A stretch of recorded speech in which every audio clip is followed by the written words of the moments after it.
Shalom. First and foremost, I want to give all praises to the Heavenly Father, Yahweh, Bahasham, Yahweh Shai, Bahasham, Rachahakwadash. Double honors to the apostles, the elders at Great Millstone who rule well. Peace and salutations as always to the elect. And I wanted to do a lesson going into the sons of God, who are synonymous with the giants in Genesis, the sixth chapter, which we know that topic is centered around much, mythology and evil as the philosophies of these heathen and these creation myths and all of the garbage that we were always to stay away from, over the time has been entered into the understanding of the Holy Scriptures. Okay, this is a comment from one of my latest news and prophecies, as in the days of Noah. And I went into the topic of the sons of God, as, the flood coming was centered around the behavior of the sons of God, which are Adam's descendants through Seth. And that's what we're going to pretty much break down today, because it's hard for a lot of you Israelites to break, the notion of these ancient myths of giant Nephilim, Annunaki, Greek gods, okay, angels, jumping down from heaven and coming down and having sex with women, okay, and all of that garbage that, many of us was studying, all right, before we got into this truth. And you have to wash and renew your mind from this garbage, because it has nothing to do with the Holy Scriptures. Now, this particular brother, I believe it's a brother here, Mitchie, left this message, okay, or this comment stating, just wondering, so if there were no Nephilim, what are all the bones that are being found all over the place of these giants? Okay, now, if you want to go into the study of giants, all right, that's on you. All right, now, what I will say is, before the flood, men were significantly bigger, all right, and of higher stature than us now. We're in a very, very low and weak state right now, as the earth is in a very destroyed state. As a matter of fact, let's get the book of 2nd Esdras, the 5th chapter, in the 52nd verse. All right, speaking of how the earth has waxed weak with age, and the earth is not billions and trillions of years old. Okay, but it says, say unto her, wherefore are unto they whom thou hast now brought forth like those that were before, but of less stature. All right, we're still men and women, we still have children, but we're of less stature.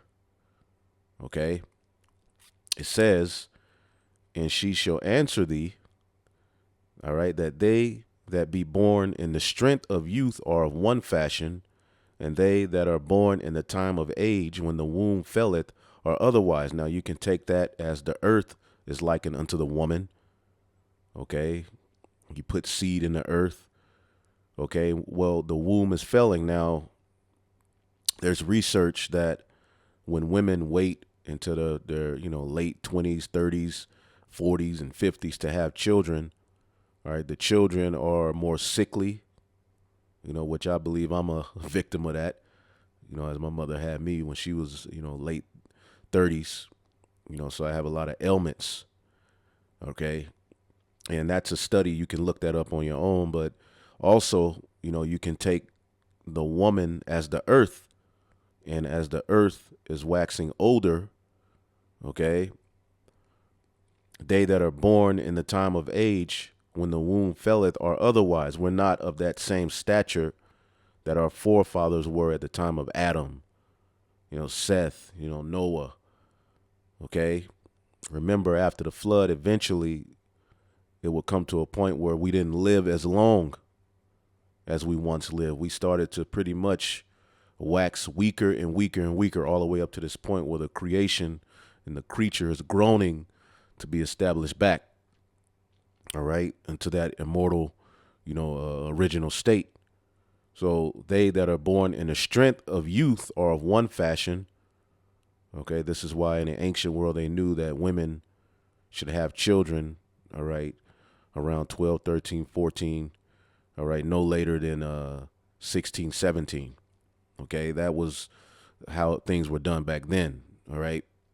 And people may frown up at that, but, I didn't write history, okay? I'm just merely telling you how it was done. If you got a problem, take that up with the Lord, all right? I'm not the one who gives a woman, all right, her cycle at the age of 12, 13, and 14, which represents she's ready to bear children. Anyway, it says, consider thou therefore also how that ye, Ezra's, all right, at the time of the Persian Empire, all right, Babylon as well. When Babylon fell, we went back and rebuilt the temple. Ezra's was more like a galvanizer. He was a preacher. He went out and preached to the people, to get them in the spirit to rebuild the temple. It says, consider thou therefore also how that ye are less stature than those that were before you, and so are they that come after you less than ye, as the creatures which now begin to be old have passed over the strength of youth. Okay. Then said I, Lord, beseech thee, if I have found favor in thy sight, show thy servant by whom thou visited thy creature. And the creature is ultimately the Israelites, the chosen vessel, okay, of all creation. Now, when you deal with that, all right, this word stature, let's get the word stature definition.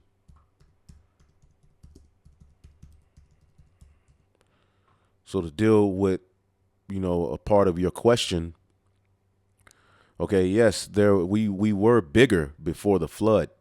All right, you have to think of the pressure that was upon the earth, before the flood. Okay, you would, I did a research on it. Men would have to have been bigger. Okay, it was a whole different atmosphere.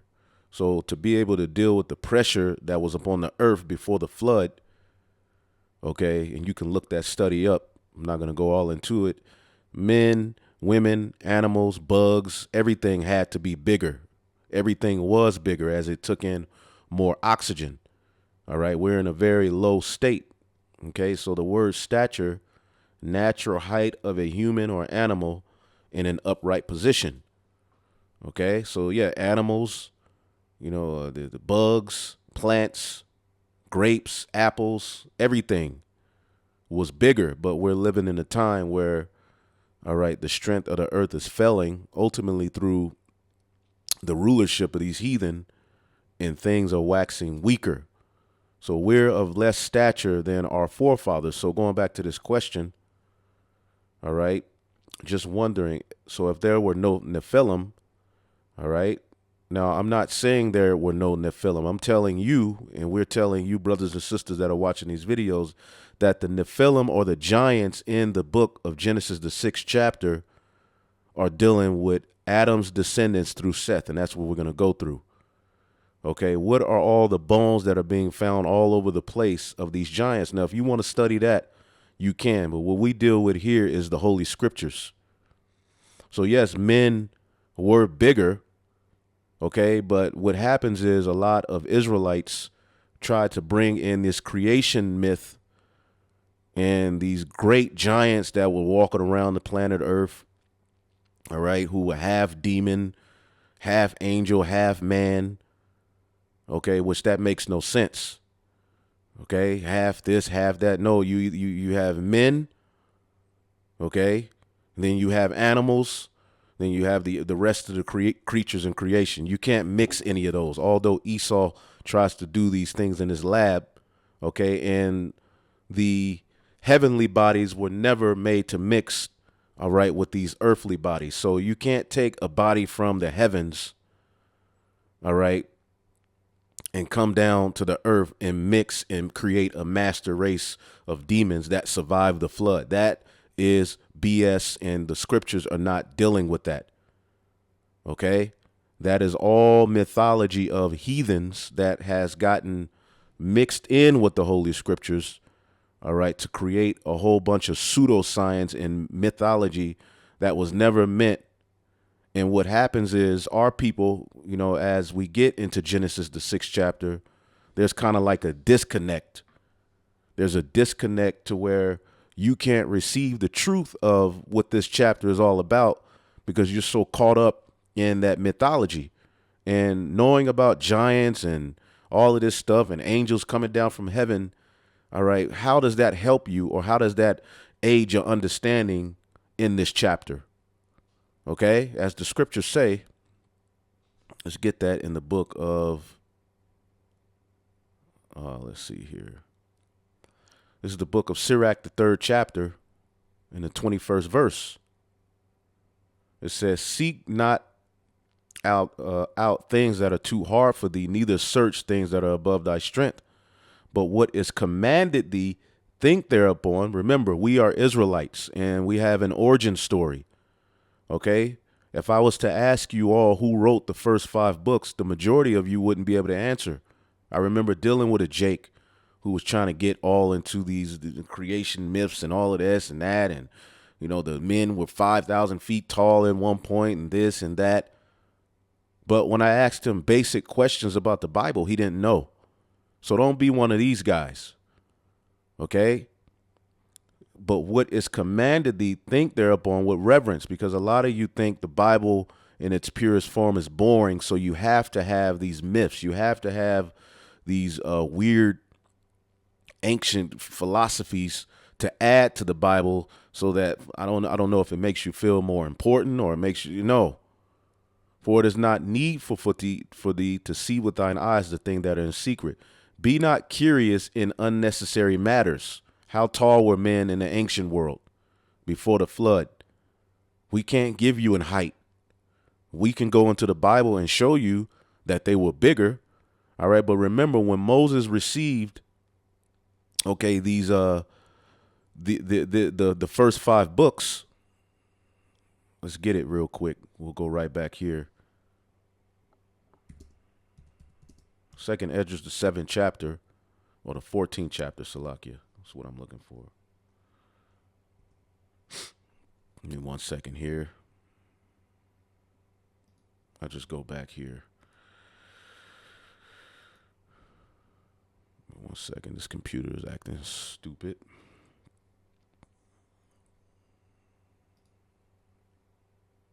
Second Esdras, the 14th chapter is what I'm looking for. 2nd Esdras, the 14th chapter. In the 3rd verse, it says, then he said unto me, in the bush did I manifestly reveal myself unto Moses and talk with him when my people served in Egypt.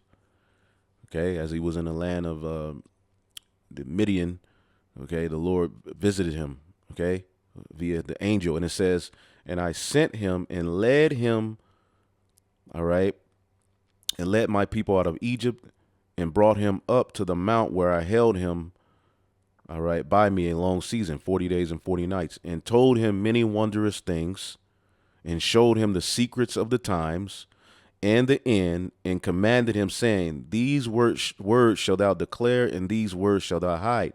So Moses, giving us the first 5 books, Genesis, Exodus, Leviticus, Numbers, Deuteronomy, all right, leading into Joshua, is giving us our history, our origin history as a nation, all right? And it starts in the beginning. The Elohim created the heavens and the earth. All right. And then it gives you our earthly origin, starting with Adam. All right. Who would eventually have Seth. And that's what we're going to show you. OK, so as you read Genesis, the 6th chapter, that it's history. All right. That you should know about your people, not no damn giants or angels who came down from heaven. OK, and wanted to do the Uchi Coochie. That does not make sense. Spirits in the heavenly realm are not made to mix with physical human bodies on the planet Earth. Okay, that is an ancient myth that has nothing to do with the Holy Scripture. So as we go back here, okay, and give me 1 second. 2nd Esdras, the 3rd chapter. In the 23rd verse, it says, "Be not curious in unnecessary matters." And this is like a very, very hot topic of contention dealing with Israelites. When you deal with the Nephilim, that word is automatically tied to the Annunaki and all of this garbage that has nothing to do with the Holy Scriptures. And if that's something you believe, I'm calling it garbage. And, it's no knock to you, but you believe a lie. So we're going to break down the sons of God, okay, which, here we go. Be not curious in unnecessary matters, for more things are showed unto thee than men understand. Okay, you know you're an Israelite. You're waking up. Okay, now, you going into the history. You use that as a means to understand where you are today, not as a means to get off into these weirdo philosophies. Okay, the Lord waking you up to the fact you're an Israelite is he's showing you more than men can understand. For many are deceived by their own vain opinion, and evil suspicion have overthrown their judgment. So here it is. We're breaking these scriptures down. And for years, every time we go into the sons of God, people want to bring in the giant, Nephilim, Annunaki, and all of this mythology that goes along with these heathen myths and creation stories. And it has nothing to do with the Holy Scriptures. Okay. So if you want to get into all of that, we're not into all of that. Okay. The Holy Scriptures dealing with the sons of God in Genesis, the 6th chapter, are Adam's descendants through Seth, as we're getting ready to show you. Okay. And when you see the term sons of God, it's not always necessarily the angels in heaven. Now, if you just type in son of God, Adam was likened unto the son of God. Yahweh Shai is likened unto the son of God because he is the son of God. Adam was the son of God. All right. It's our legacy starting on earth. All right. But when you type in sons of God, all right, you can go to Job and it goes into the sons of God in the heavens. All right. But as you go down and just go throughout the scriptures, John 1:21, but as many as received him, to them he gave power to become the sons of God, even to them that believe on his name. Okay, so it deals with obedience, which that's what the sons of God were to be, obedient to a particular way, starting with Adam. And that history is given in 2nd Esdras, the 3rd chapter. But it seems like Jake isn't interested in that history. Jake is interested in something more. And then you get caught out into these different philosophies and you never grow. So you're one that know you're an Israelite, but you're just deep beyond measure to the point where you're a bug out. And you have many Israelites like that. Romans 8:14, for as many that as are led by the Spirit of God, they are the sons of God. Okay, Philippians 2:15, that ye may be blameless and harmless, the sons of God without rebuke, in the midst of a crooked and perverse nation, among whom ye shine as lights in the world. Okay. Behold, what manner of love. And see, that's what Noah was. Okay. He was without rebuke in the midst of a crooked and perverse nation. Our nation, the Israelites, the chosen. Now, before we were called Israelites, we were known as the sons of God. Okay. Which trickled down to the daughters as well. Okay. And we'll show you all of this in the Holy Scriptures, man, because we're going to keep pounding. All right. As you brothers and sisters that listen, this is one of my favorite topics. OK, 1 John 3:1. Behold, what manner of love the Father hath bestowed upon us, that we should be called the sons of God. See why? Because of our obedience. As a matter of fact, in the book of Hosea, the 1st chapter, gives you insight into what's happening here with the Israelites now, as we've been cast off.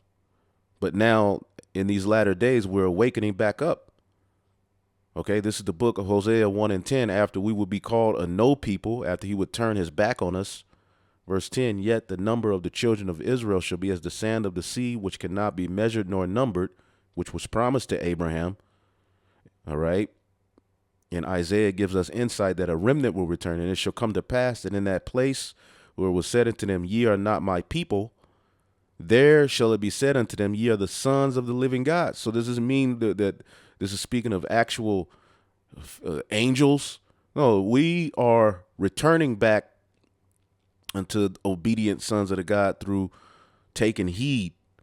And then shall the children of Judah and the children of Israel be gathered together. And that's the tabernacle of David, all 12 tribes agreeing in one. Okay. So the sons of God is not always tied to the spiritual angels in the heaven. It could also be tied to those on earth who are obedient, which when you get Genesis, the 6th chapter, okay, it says the corruption of mankind. All right. It says it came to pass when men began to multiply on the face of the earth and daughters were born into them. Okay. That the sons of God saw the daughters of men, that they were fair, and they took them wives of all which they chose. All right. And the very next verse says, and the Lord said, my spirit shall not always strive with man, for he is also flesh. He's looking at humanity on the planet Earth, and specifically the chosen lineage. Okay. And this goes into the understanding that this flesh, we need those heavenly bodies back to rule on earth, okay, which is what we're going to rule on earth with in the kingdom, because this flesh is what separates us from our power. He says that he is also flesh. All right. Now we'll get into the rest, but we have to first understand, as Moses is giving us this history, that he got directly from the Most High through the angel as his mediator for 40 days and 40 nights. Okay, that's what the Torah is given unto us by the Most High via Moses. All right, through ultimately that angel, all right, that hovered and followed Israel, all right, out of Egypt into the wilderness. Okay, so when you go to Genesis 5, it says, this is the book of the generations of Adam. Okay, Moses is giving you the generations of people on the earth. Okay, in the day God created man, in the likeness God made he him, starting with Adam. Okay, he gave him order. Okay, there were other people on the planet Earth. Adam was the first to receive order. And again, that history can be found in the book of 2nd Esdras, the 3rd chapter. Thou gavest a commandment unto Adam to love thy way, the 7th verse, which he transgressed. Okay, and it wasn't written on stone. It was just a way he was supposed to walk. So in this chapter, in Genesis, the 5th chapter, it goes through the descendants of Adam, male and female. He created them and blessed them and called their name Adam in the day that they were created. Okay, and Adam lived 130 years and begat a son in his own likeness after his image and called his name Seth. Okay, that's the focal point that we want to deal with. The sons of God, because Abel was slew, are Adam's descendants through Seth. Now it says, in the days of Adam, after he had begotten Seth, were 800 years, and he begot sons and daughters. So even Adam had other sons and daughters. Okay, Moses is giving you insight of particular men and what they represented. Okay, for our people. Remember, you're tracing your lineage back to Adam through Seth, all right, which ultimately, when you read the scriptures, would eventually through Noah, through Shem, through Arphaxad, lead up to Abraham, who had Isaac, who had Jacob, who had 12 sons. And we got to keep beating that point home so that you, all right, can get it instilled in your head, because Genesis, the 5th and 6th chapter, all right, pretty much is tracking the chosen lineage. Okay, that's why when you get the book of Chronicles, it mentions Adam, Seth, and Enos. All right, and then eventually you have these names that would lead to ultimately Noah, who had Shem, the chosen, Ham, and Japheth, who survived the flood, which would lead to verse 18 in 1 Chronicles, and Arphaxad begot Selah, and Shelah begot Eber, which is where we get the term Hebrew. See that? And then it goes on. It keeps following, and it goes all the way up to Abraham, or Abram, whose name was changed to Abraham. All right. Then the descendants of Abraham. All right. Abraham had Isaac, Ishmael, and he had other sons. All right. But the chosen would go through Isaac, who had Jacob, man. Okay. So going back here to Genesis, the 5th chapter. Okay. Note all of this lineage through Adam, through Seth. Okay. Note it always says, all right, then you have Enos. And what happened at the time of Enos? Men began to call upon the name of the Lord. Okay. This is what you should be more worried about. All right. Other than giants, man. That which is then is now. Where the hell are those giants? Where the hell are those half men, half lizard, half angel, half man creatures now? Oh, they run the world. They're behind closed doors. No, the Edomites run the world, and that's a nation of people. All right. Whose lineage can be tracked in the Bible. From a man land with a woman. Anyway, Seth lived around 105 years and begot Enos. And Seth lived after he begot Enos 800 years and 7 years, and he begot sons and daughters. See, all of these men had sons and daughters, and you don't know their names. All of these, and these are the lineage of Adam through Seth, the sons of God. They all had sons and daughters, so there was a lot of them multiplying in the planet Earth. Okay, and as you get all the way down, you get to Enoch, who we know was beamed up. He had Methuselah. These are notable names, but they all had sons and daughters, and the sons and daughters eventually would have sons and daughters. Okay, but the one thing, this lineage, that what separated this lineage from the other lineages on the planet Earth is that they were to be the ones that kept to the ways of righteousness and showed the heathen how to live. But because of disobedience, they fell. So remember, all of these men had sons and daughters. Okay? And then eventually you see Noah. He comes from that lineage. Okay? So all of these sons and daughters of these particular men you see being listed. All right. Notice you don't see any of the names of the mothers because our lineage, or all lineages, are tracked through the fathers. Okay. So you see Noah pop up here, and that leads us into Genesis, the 6th chapter.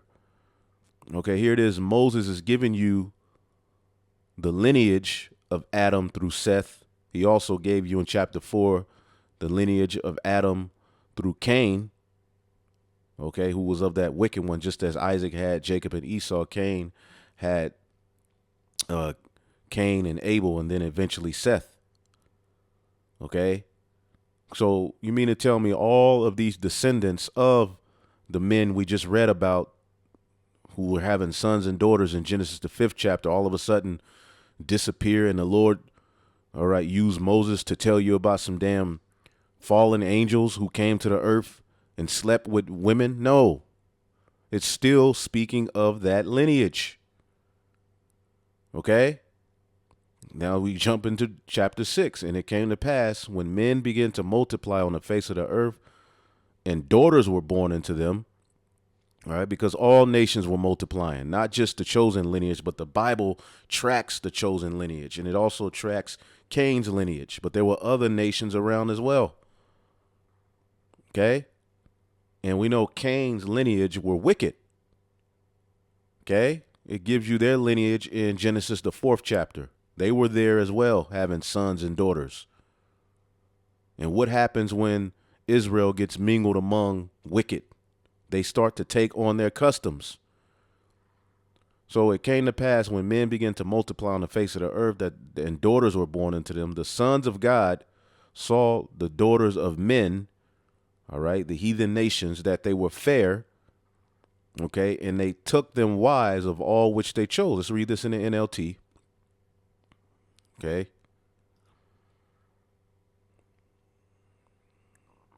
NLT, the sons of God saw the beautiful women and they took any they wanted as their wives. And we know what this led to. Jake making actual marriages with heathen, taking on their customs, and total confusion and chaos follows. Okay? And the Lord said, my spirit shall not always strive with man, for that he is also flesh, yet his days shall be 120 years. And that's how long Noah preached, but also, as time went, all right, our age, we wouldn't live as long as we did. Now, what I want to do is go to this commentary, all right, Matthew Henry commentary on Genesis, the 6th chapter, all right. It says, the most remarkable thing we have upon record concerning the old world. Remember, Moses is giving you a record of the old world as he was given it. All right. Now, these heathen nations have their record and their creation myths and their stories. The Lord used Moses to give you the real one as an Israelite. Okay. It's not up to you to go and mix all of this mythology into the scriptures to make yourself feel better about yourself. Again, Sirach 3:23, be not curious in unnecessary matters, for the more things are showed unto thee than men understand. For many are deceived by their own vain opinion, and an evil suspicion have overthrown their judgment. Without eyes thou shalt want light. Profess not the knowledge, therefore thou hast not. Okay? And that's what you all are doing, trying to add in this garbage of 5,000-foot men, and they found the bones. Look, Esau can say any goddamn thing. Now, of course, like we showed you, men were bigger. Okay? A stubborn heart shall fare evil at the last, and he that loveth danger shall perish therein. And y'all living at a time where the Lord is getting ready to bring judgment. He's sending his prophets to give you the understanding, but you still want to stick to that madness. Now, that particular brother who left the comment, okay, you may be sincere, so this is no slight to you, but we just coming how we come. All right, we gotta bring it straight forward. So Genesis 6, this is Matthew Henry, a so-called Bible scholar, which they get some things right and they get some things wrong. Okay, now let's read what they say. Now, historically, they be on point with the history, but when it comes to prophecies and everything else, they usually go left. But it says the most remarkable thing we have upon record concerning the old world is the destruction of it by universal, all right, deluge, which was the flood, and the account of which commences in this chapter wherein we have it. All right, the abounding wicked iniquity of that wicked world. All right. And he's just going into, what was going on. It says, lastly, Noah's obedience to the instructions given unto him, which had been passed down from Adam through Seth. But eventually, as we got amongst these heathen, we started to do wickedness, man. Okay? And this concerning the old world is written for our admonition. Whose admonition? The chosen lineage. That's what you're supposed to be reading these stories to understand where you went wrong, not to try to figure out, all right, if men were 9,000 feet tall and getting into Esau's garbage, man, and the garbage of those ancient Sumerians. Okay? This is what we're here to warn you, man. This is deadly serious. Now, he's saying "are" because they think the Bible is this universal book for all nations. No, the Bible is history, prophecy. Okay, it gives you a creation story. Okay, and everything else concerning the chosen lineage from Adam through Seth. Okay, now the heathen nations have their stories and creation myths, which some of the history is accurate, but it's not according, all right, to the chosen lineage. They give their perspectives, and what Jake does is you go into those things, which many of those things are in the book of Enoch and Jasher and a bunch of other garbage, okay, which, again, we do have writings that ultimately are not in the Bible, okay, We understand that. We teach and know that. Again, we just read that there were particular things Moses didn't record for us to have. But he saw it. He heard it. He, it was given unto him, but he didn't give it to us. We have what we need, all right, to be justified by faith. Okay? So Noah's obedience during a time of the sons of God, which we read about, doing wickedness is what you need to be worried about. And you got to try to be in that spirit now, because Noah is likened unto the remnant. Okay? Let's get that in the book of Sirach, the 44th chapter. We'll get into the stories. Just want to, hey, you know how I do it. Just laying things out. Because every year is like we get these questions. Now I know and understand some are just now tuning in, and we just got to go over it again. It's just repetition. All right, Sirach 44 and 17. All right, it went to Enoch, which he was of the lineage of the sons of God. When we read Genesis, the 5th chapter. All right, remember there was also an Enoch in Cain's lineage. That's not the same as the Enoch, okay, in Seth's lineage, going back to Adam. It says, Noah was found perfect and righteous, and in the time of wrath he was taken for an exchange for the world. Therefore he was left as a remnant unto the earth when the flood came. And we want to be in that stead. That's what the remnant represents. In the time of wrath, in this time where fire is coming, we want to be in the spirit of Noah as we're building the ark and not partaking in the wicked practices that our brothers and sisters are doing in the earth. Our wicked brothers and sisters, they're tripping. Okay? Doing all manner of evil and wickedness. Okay? Worshiping idols, living like the heathen. And you know they were being influenced by Cain's lineage. So going back here, all right.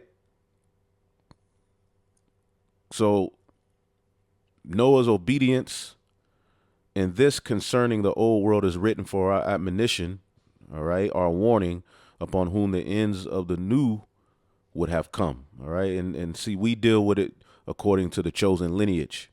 All right, now I'm gonna just jump to the point. Okay, it says number 2, he's given, particular history and, but here it says mixed marriages, which when we go to the history of Jake, the Israelites, okay, marrying amongst the heathen has always been our downfall. All right. And there's a difference between a wife and a concubine. Jake would take the heathen and try to make them wives, where you join households. All right. This is why you are to marry amongst your own for inheritance purposes. Heathen have nothing to do with inheritance purpose amongst our nation. Now, under us being established, we can, tell the heathen, you go here, you go there, but they ain't supposed to be linked with us to the point where they're God's forward. Okay. And they start to, be joint. And that's what Solomon did. That's what the Israelites did at the time of Nehemiah and Ezra, where they were raising their children and they weren't even speaking Hebrew. They were speaking of the language of the heathen, going too far, tripping. And they were told to put away, all right, those wives and children, because it was deadly serious hey, get in order. So mixed marriages, the sons of God, and that which is then is now. So what we see happening with the sons of God, we can see happening with the Israelites in various different captivities. Solomon is one of the most notable examples, building temples to the heathen gods. Okay. So he would have a marriage, and Molech would be joined unto the God of Israel. That's where confusion comes in. And we have a history of that. Okay. Mixed marriages, the sons of God, that is the professors of religion who will call by the name of the Lord and call upon that name. The sons of God are ultimately the chosen lineage, the Israelites, before they were called Israelites. Israelites means, all right, prince of the power is really pretty much the same thing. Sons of God. Catch on. You see sons of God and you automatically think angels in the heaven came to the earth, which the spirits in the heaven did eventually come to the earth, but that was through a man and a woman having sex. And those spirits came to the earth and they were supposed to rule under Adam. But here's the point. It says, marry the daughters of men, that is, those that were profane and strangers to God and godliness. The posterity of Seth, see, did not keep by themselves as they ought to have done, both the preservation of their own purity and in detestation of the apostasy. See, they went off. What is apostasy? Let's look it up. Goodness gracious, man. We're going to look up apostasy. Apostasy is what was going on with the sons of God. You all just don't get enough of this whole, the Annunaki, and that Dabu 7 spirit. Apostasy is the abandonment or renunciation of a religious or political belief. Now, for years we were saying the Lord didn't give us religion, but we do have a religion. A religion is pretty what you religiously do. We were given ways of righteousness according to the law, statutes, and commandments. Okay? And that was given to Adam first.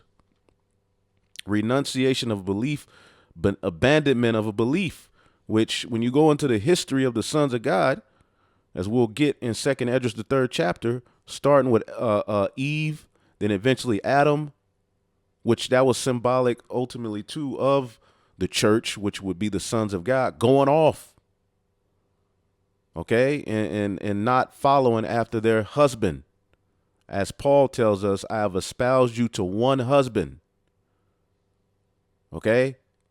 So the apostasy with the lineage and posterity of Seth is what is going on here in Genesis, the 6th chapter, okay?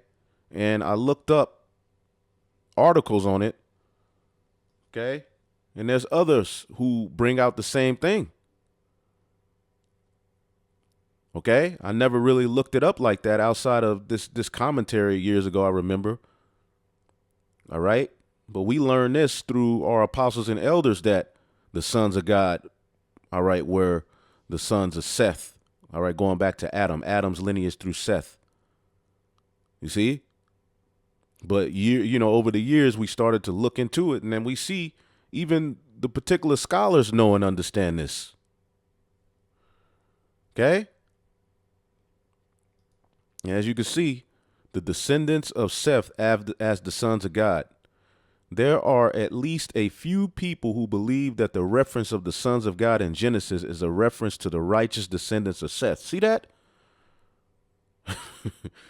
Yahweh Shah refers to his followers as his brothers and sisters and as sons and daughters of God. So this needs not to refer to angels. See, when people see sons of God, they automatically think angelic beings, which the natural body and the spiritual body don't mix. They both have one glory, according to 1 Corinthians, the 15th chapter. One glory is given to one, all right, and another glory is given to another. Okay? Now, when we get into the kingdom, we will have extraterrestrial bodies, all right, heavenly bodies that are made to dwell on earth. Okay? And as the scriptures say, we know not what we shall be. All right? It said these people having to have kept the commandments of God, which again, what was given unto Adam? 2nd Esdras 3:7. And unto him thou gavest a commandment to love thy way, which he transgressed, and immediately thou appointest death in him and in his generations, of whom came nations, tribes, people, and kindreds out of number. And everyone walked after their own will and did wonderful things and despised thy commandments. And again, in the process of time, thou broughtest the flood upon those that dwelt in the world and destroyed them. You see, it's simple. If you stick to the script, You see?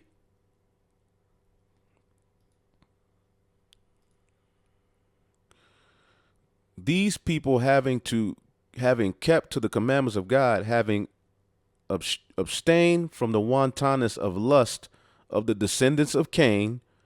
See, that's another thing. People don't understand the descendants of Cain, which was the wicked one. They were the Edomites of their time. So what you see Esau doing now, Cain and his lineage were doing back then. And you can go into the Josephus and different history books, and it breaks it down. Cain was called the wicked one. Okay? They were there. You can keep reading this. All right? But I just found this article today, and he's going into it. Okay? And most people, all right, most people, just like we were told not to mix with the Canaanites and the heathen, make marriages amongst them. See, that's what was happening here in Genesis, the 6th chapter. The same thing you see happening. Let's get Psalms 106.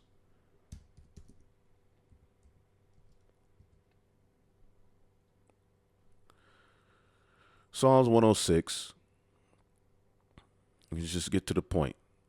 In 35. But were mingled among the heathen, and learned their works, and served their idols, which were a snare unto them. And they sacrificed their sons and their daughters unto devils, and shed innocent blood, even the blood of their sons and daughters, whom they sacrificed unto the idols of Canaan. Remember, we were told not to deal with those Canaanites.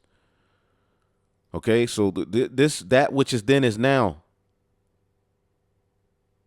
Comprende? Okay, Jake been doing this. We ain't new to this. We true to this. This is why the remnant are here in the earth, to break the cycle of disobedience. Okay? So, let's go back to Genesis 6. And I had another article as well. All right, the sons of God or sons of Seth, an examination of the Nephilim, which people, that Nephilim thing, boy, you just know it's a blue giant. Okay, with a tattoo. It's just weirdo stuff, man. No, man. Okay? And at some point, there's particular things you just got to understand. The Lord will show us all of that once we get to the point where we're back right at one with our power. Then you'll know how tall men were, and, exactly how we differ from how we look. But all of that ain't really important right now. We know men were bigger. That's enough. We know we were stronger. We were of a different stature back then. But when you start to add all of this weirdo stuff, then you become weird. And there's a lot of weird ass Israelites looking out the corner of their eyes, okay, trying to get into the Bible, man. One of the most misunderstood, ignored, interpreted, confusing, difficult, unbelievable, and just weird biblical facts is the story of Genesis and the sons of God. Okay, and I'm not going to even read anymore because I'm breaking it down. But damn, it is. And you still got Israelites that are, oh no, man. So we're going to go back, Genesis 6:1, and it came to pass when men began to multiply on the face of the earth, and daughters were born unto them, all of these nations, and amongst them nations you had the chosen lineage. All right, as the scriptures say, of Adam come all nations and the people whom thou hast chosen. Okay, I believe that's in 2nd Esdras, the 3rd chapter. Okay, let's see here.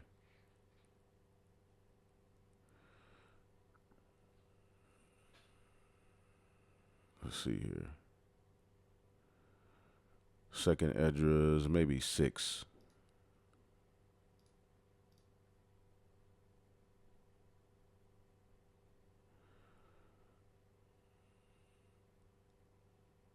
Second Esdras chapter 6 and 54. And after these, Adam also, whom thou madest Lord of all thy creatures, of him come we all, and the people whom thou hast chosen. Okay, Moses is just giving you a breakdown, man, of how it went down. And Jake, you look into it just to get more weird. You're supposed to get more understanding, man. That's what this is given unto you for. And the Bible is written in parabolic form and in symbols, okay? Because we're a spiritual people. We're supposed to catch on. But soon as Jake see the Son of God and giants, they lose all understanding, and that's the focus of this chapter. And the sons of God saw the daughters of men, that they were fair, and they took them wives of all which they chose. All right, they were mingled among the heathen and start marrying amongst them, and we know the rest is history. Okay, Solomon is a great example of what we were doing, tripping. Okay, rebelling against the commandments, and the commandments were oral back then, where we reading.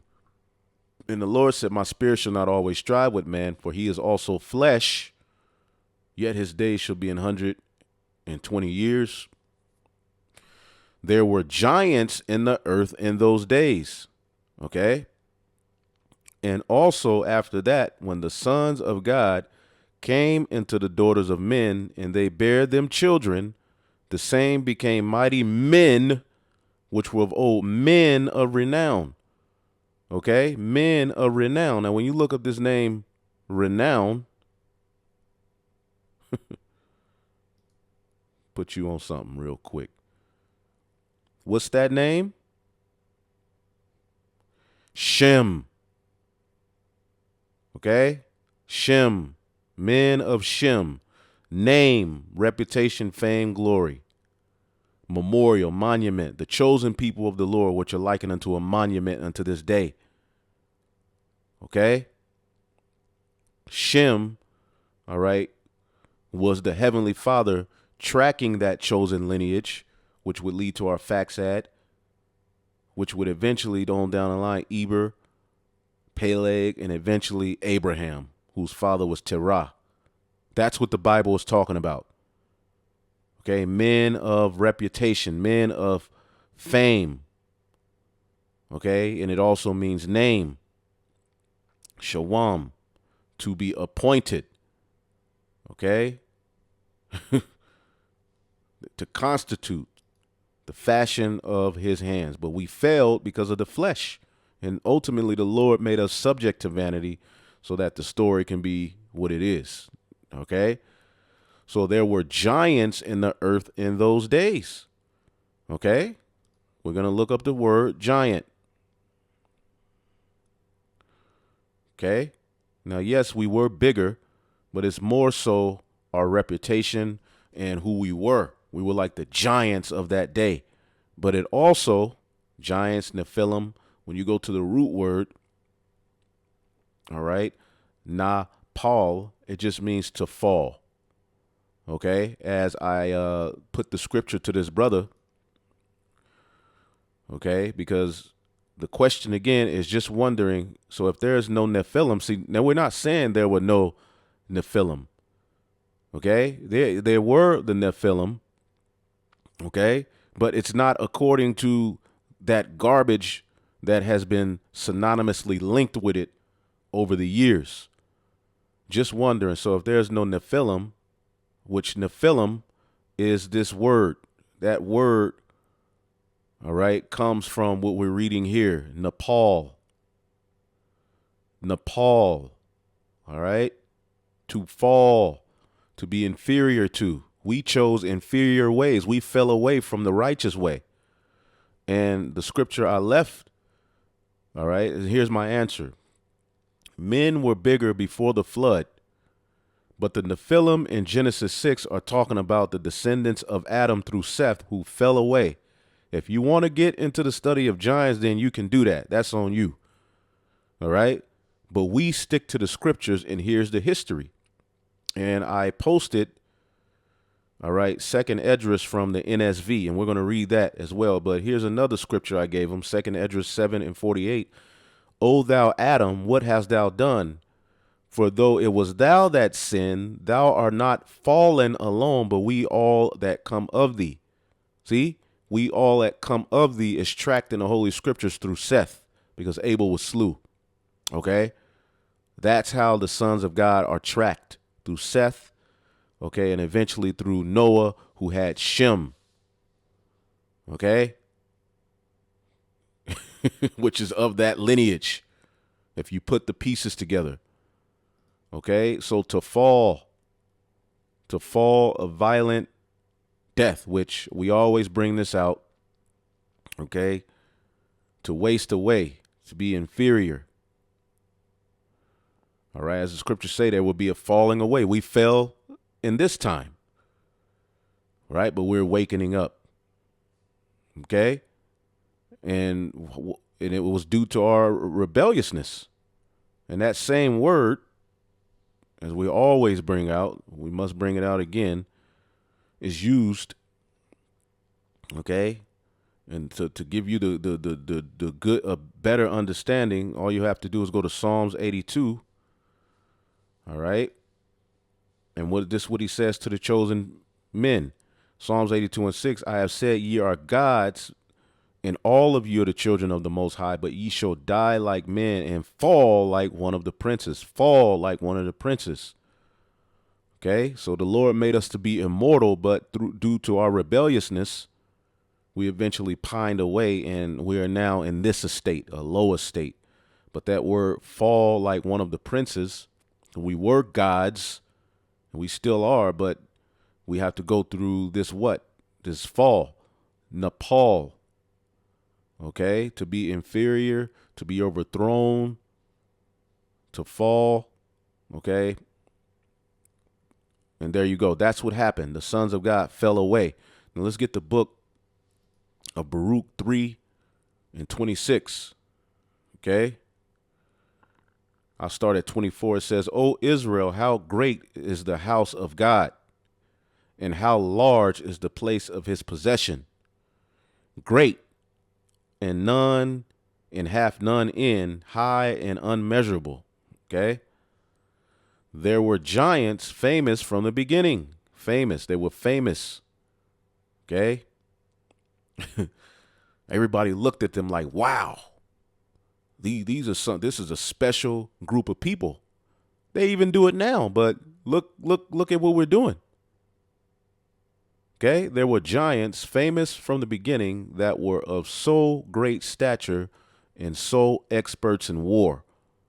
Okay. This is speaking of our people. This is not talking about no damn angel mixed with human being, man. Okay, again, that's impossible for an angel to come to the earth and have sex with a woman and a child comes out. Okay, we were the ones that were of great stature and so expert in war. See, we were of a great stature back then. Okay, and when it describes Yahushua in the book of Second Esdras, as he saw in a vision crowning the elect, it talks about how Second Esdras 2:43, in the midst of them there was a young man of high stature, taller than all the rest. So we're going to return back to how we were supposed to look, but it's going to be an extraterrestrial body. We're going to rule, all right, in our heavenly bodies on earth. So it's going to be extraterrestrial. And we've never done that as a nation, ruled in our heavenly estate on earth. Okay? See, this flesh is what separated. So going back here, remember the Lord said they are but flesh. I can't dwell in them fully with that flesh. There were giants famous from the beginning. Moses gave you that history. Baruch is giving you that history, that were so great stature and so experts in war. The Lord did not, all right, those did not the Lord choose, all right, to get it perfect, neither gave he the way of knowledge unto them. Remember, the creature was made subject to vanity. Just get that. Hopefully this is making sense. And hopefully, you all can send this to your Nephilim friends who believe in, all of these myths. Okay? And look what this guy says. After years of studying many different religions and myths, I am led to believe that most of what I have learned has too many similarities to another that one cannot wonder if all originates from the same source. You see, when you take that mindset, you start to mix and mingle all of these philosophies, and now you're on our comment board. All right. And I'm not talking to that brother, but we've received some comments about this topic that are far out. And you become far out to the point where you ain't on earth no more. You ain't dealing with reality. Okay? And we broke down how a lot of these myths are parallel. You know, you even have the myth of Osiris and Ra. You even have the myth of Semiramis Tammuz. And what people try to say is that the story of the Messiah being born was stolen from those, which no, that's not true. And I got a lesson going into that. Okay? If you need that lesson, just ask. But it was recently loaded too, so shouldn't be hard to find. As a matter of fact, the name of that video is, let's see here. Yep, here we go. They preach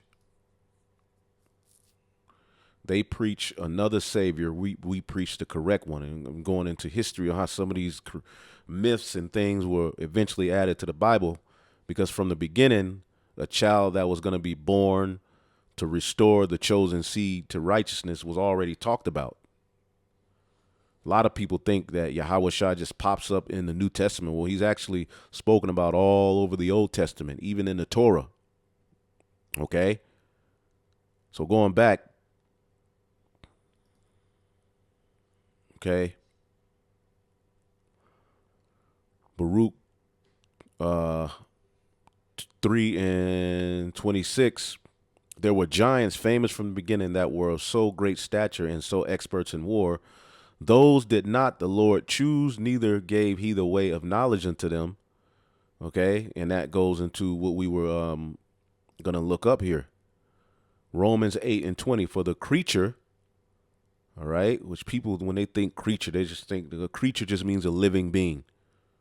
Okay, the chosen creature comes from Adam through Seth, which would eventually lead to the Israelites being established, 12 tribes. For the creature was made subject to vanity, not willingly, but by reason of him who have subjected the same in hope. Because in this time we will be justified by faith, the faith of Abraham, which he was of the sons of God. He was of that chosen lineage, which would be as the sand of the sea in the latter days. So the creature was made subject to vanity. We were made subject to this because the Lord could have made it to where we were perfect from the beginning. Okay? Against its will, all creation was subjected to God's curse, but with eager hope. All right? And that's really speaking of the chosen, the sons of God, man. Okay? Adam. All right? Because we didn't want to go off, but that's how the Lord wrote the story. Because the creature itself shall be delivered from the bondage of corruption, this flesh, into the glorious liberty of the children of God, where will be in us. We will have the law, statutes, commandments in our inward parts. We won't sin. We won't go off. We will be above the heathen. This is what the Bible is talking about, man. Hopefully this is making sense.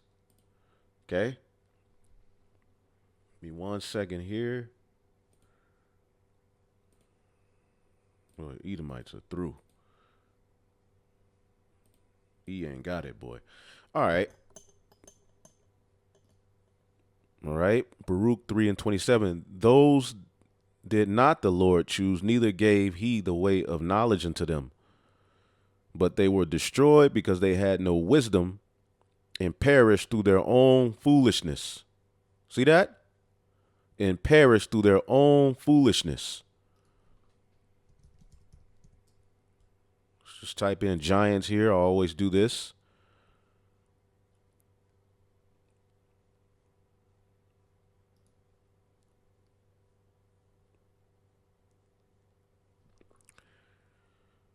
Let's get this. Ecclesiastes 6:6, and the congregation of the ungodly shall be a fire be kindled, in a rebellious nation, wrath is set on fire. And that's what's coming to the 2/3. He was not pacified towards the old giants who fell away. Nephilim, that's what Nephilim means.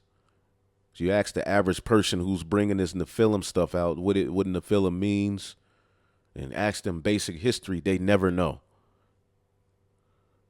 Who fell away in the strength of their foolishness. Neither he spared the place where Lot sojourned. And there was Lot was one of the sons of God. See, a lot of people get it twisted. All right. Those were descendants of Adam through Seth as well. Lot is a part of that. All right.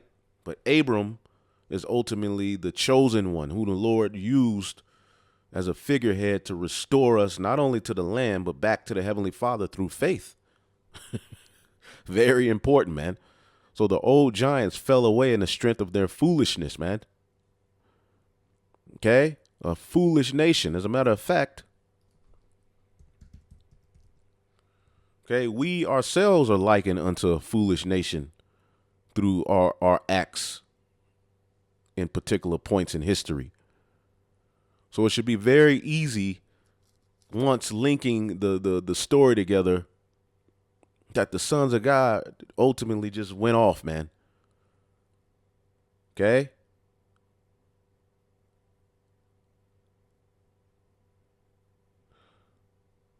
So foolish was I. Yep. Proverbs 9:6. Forsake the foolish and live and go in the way of understanding. They weren't doing that back then. And we weren't doing that in this time. The remnant doing that, though.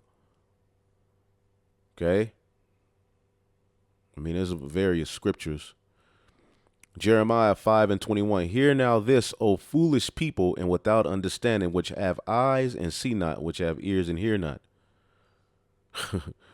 Jeremiah 10:8. But they are altogether brutish and foolish. All right. The stock is as a doctrine of vanities. That's what our people have took on. The doctrine of vanities.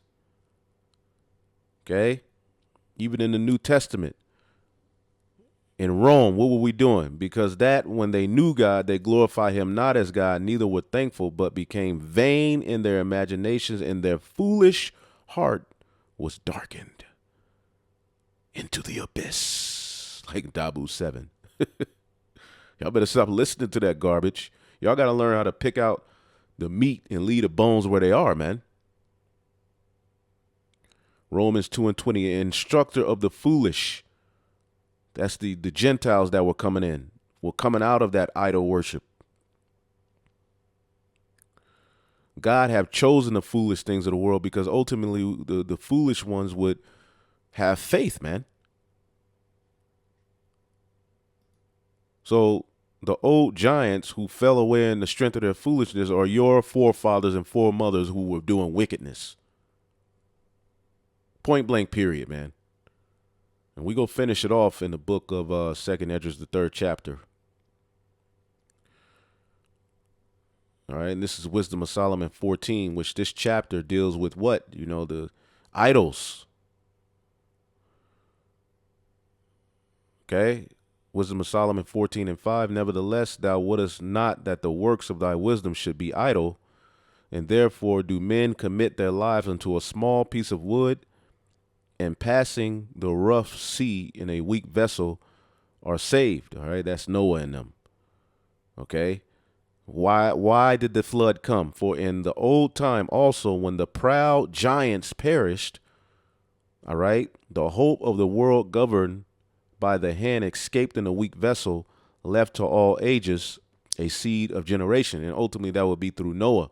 But the proud giants, okay, when you read it, pretty much verse 11, therefore even upon the idols of the Gentiles shall there be a visitation, because in the creature of God they are become an abomination and stumbling block to the souls of men, and a snare to the feet of the unwise. For the devising of idols was the beginning of spiritual fornication, and the invention of them the corruption of life. You see, we were corrupted by these idols and by these various different practices, which is why when we got amongst these heathen, the Lord would always make it a point to say, look, Let's get it. What did he say?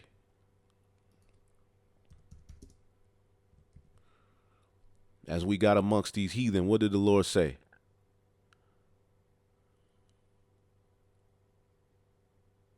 Deuteronomy 12 and 21. When the Lord thy God shall cut off the nations from before thee, whither thou goest to possess them, and thou succeedest them, and dwellest in their land, which it was our land from the beginning. Remember, Melchizedek was the king of Salem, Jerusalem.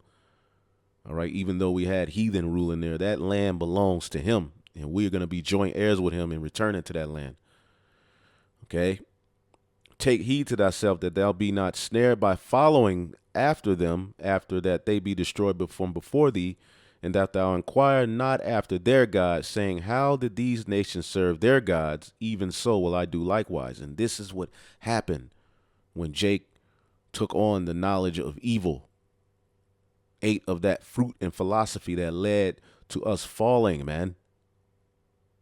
Thou shalt not do unto the Lord thy God. For every abomination of Yahweh, which he hated, have they done unto their God. So if you're calling on Jesus Christ, if you're mixing all of these idols and different philosophies into the scriptures, you're going off.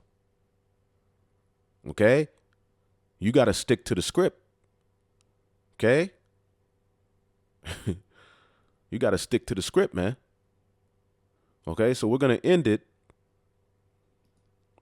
Okay? And we're going to read this out of the RSV version of the Apocrypha. Okay? I'll start at 2nd Esdras 3 and 30. This is Ezra, our forefather. Okay? Of the tribe of Levi. Okay? At the time the Babylonians, destroyed the temple. All right, he was used as one of the ones who went out and preached to the people as eventually we were given a decree to go back and rebuild the temple. Okay. It said, my spirit was greatly agitated, and I began to speak ancient words to the Most High and said, O sovereign Lord, all right, didst thou not speak at the beginning when thou didst form the earth, and that without help? Okay. And didst command the dust, all right, and it gave thee Adam a lifeless body, all right, because at one point Adam didn't have the understanding. At one point, all right, because Adam had a mother and a father, he tells you that himself, all right, that when he got Eve, man shall cleave to his wife and leave his mother and father, or father and mother, all right, but there was one point before the breath of life was breathed into Adam, okay, that he was just, all right, living. He was alive, but he wasn't living, if you get what I'm saying. To live is to truly have the knowledge, wisdom, and understanding. Okay, it says, yet he was the workmanship of thine hands, okay, and thou didst create and breathe unto him the breath of life, which is the understanding. He gave him instruction. He gave him the laws.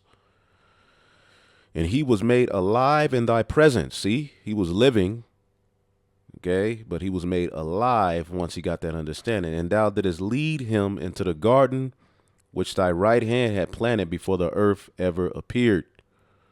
All right, because we were made to rule on the earth. Okay. And it says, and thou didst lay upon him one commandment of thine, but he transgressed it, and immediately thou appointest death in him and for his descendants. Okay. Now, of course, humanity fell, but the Bible is tracking the chosen lineage. Okay. The creature in whom he gave the laws. Okay. Starting with him. And then it was Abel who was slew, then Seth, then who had Enos, and then began men to call upon the name of the Lord. Okay. From him there sprang nations and tribes and people and clans without number. Okay. And it's still speaking of the chosen lineage. Even Jacob, it was told, look, Kings and many nations are going to come out of your loins. Did all of the heathen nations come out of Jacob's loins? No, only the Israelites. Okay? And it says, and every nation walked after its own will and did ungodly things before thee and scorned thee, and thou didst not hinder them. All right? The creature was made subject to vanity. But again, in its time, thou didst bring the flood upon the inhabitants of the world and destroyed them. And the same fate befell them as death came upon Adam, so the flood upon them. But thou didst leave one of them, okay, them, Noah with his household, and all righteous who have descended from him. Okay, Noah was of that lineage.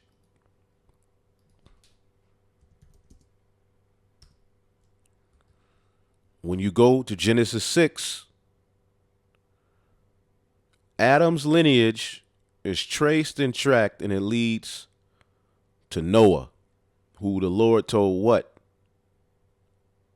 Salakia, Genesis, the 5th chapter, is what I was supposed to be looking at.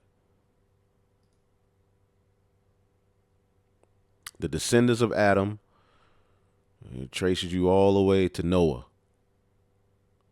And what was said of Noah? Genesis 5:29, and he called his name Noah, saying, this same shall comfort us concerning our work and the toil of our hands, because of the ground which the Lord cursed. So the blessing would ultimately of that, chosen lineage and, those who did right, ultimately we would be comforted through Noah. Okay? So Noah was of this lineage. Okay? And what did we read? Okay?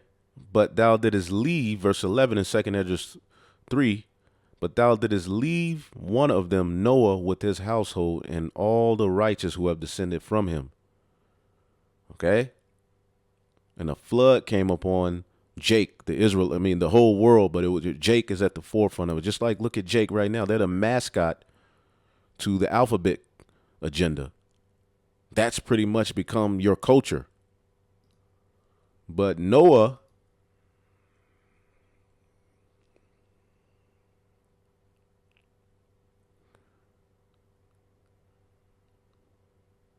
Genesis 6 and 9, these are the generations of Noah. Noah was a just man and perfect in his generations, and Noah walked with the Most High. Okay? Just as Enoch walked with the Most High, meaning the Lord was dealing with him. Okay?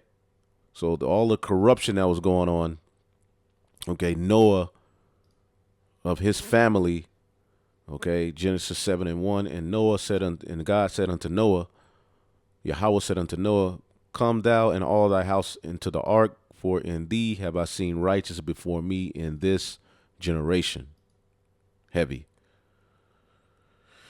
All right. So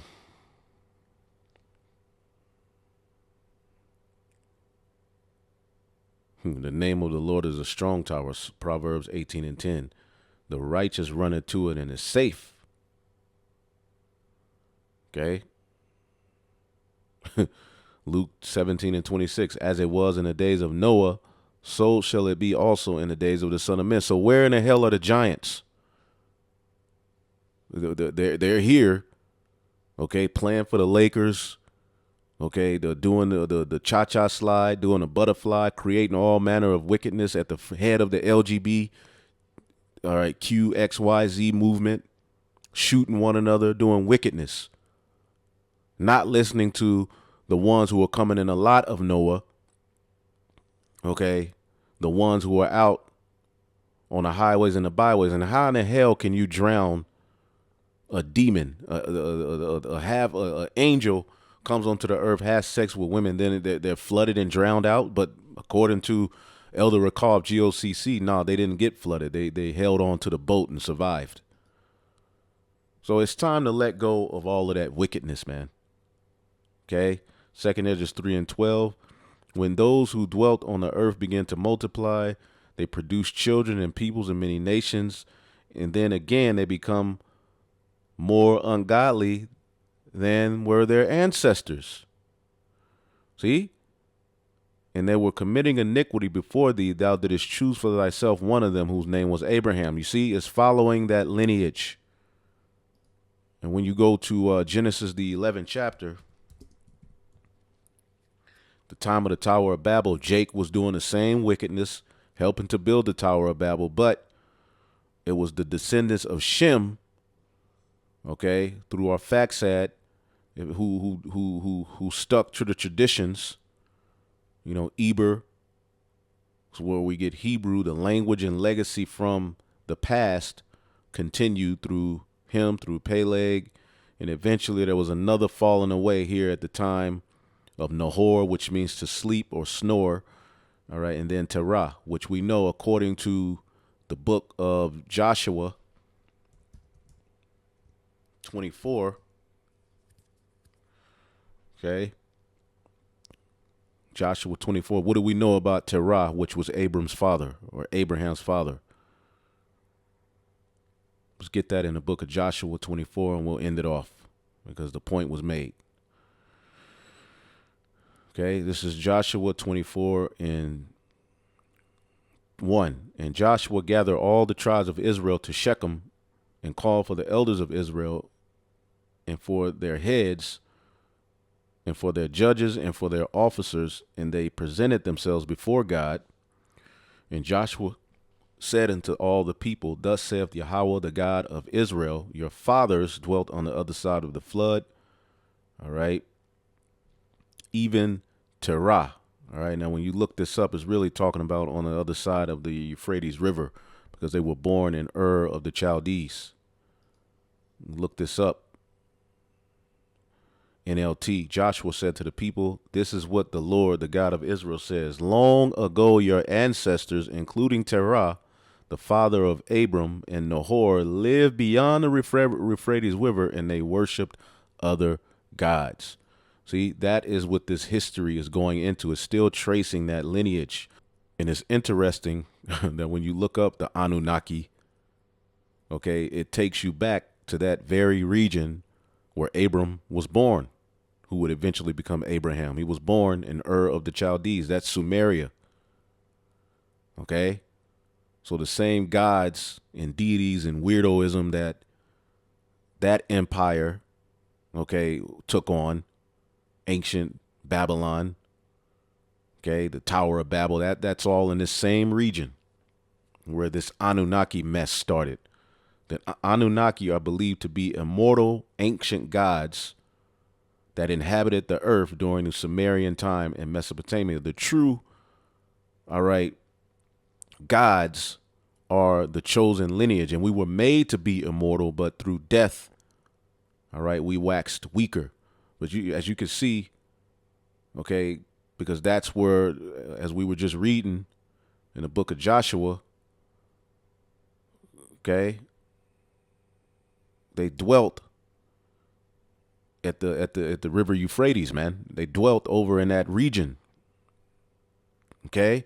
Ur of the Chaldees. That's where ultimately Abraham was born, but he was born learning of the idols of that, landmass, the idols of that time. That's why it says Terah served other gods, and the Lord took Abram and separated him from that. That's what's happening to us. But as you can see, the very same gods, the Anunnaki and all of that stuff, is what's being linked to the Bible now by Jake again. Okay? And they link it to aliens and fallen angels, and it becomes endless. All right? And then you start tripping. So that which is then is now, even in that sense, that Jake is bringing back those idols in weird myth stories of the ancient Sumerian Empire, which is Babel. What does Babel mean? Confusion. So the sons of God were of that lineage, which were born through Adam and Eve. Okay, they did not fall from the heavens and go through the planet Earth, and now eventually, there's this master race of demons who survived the flood. No, stop with that garbage. Again, stop linking the Anunnaki and all of this garbage to the Bible. It is not doing you any good, and you're not learning the truth of who you are through that.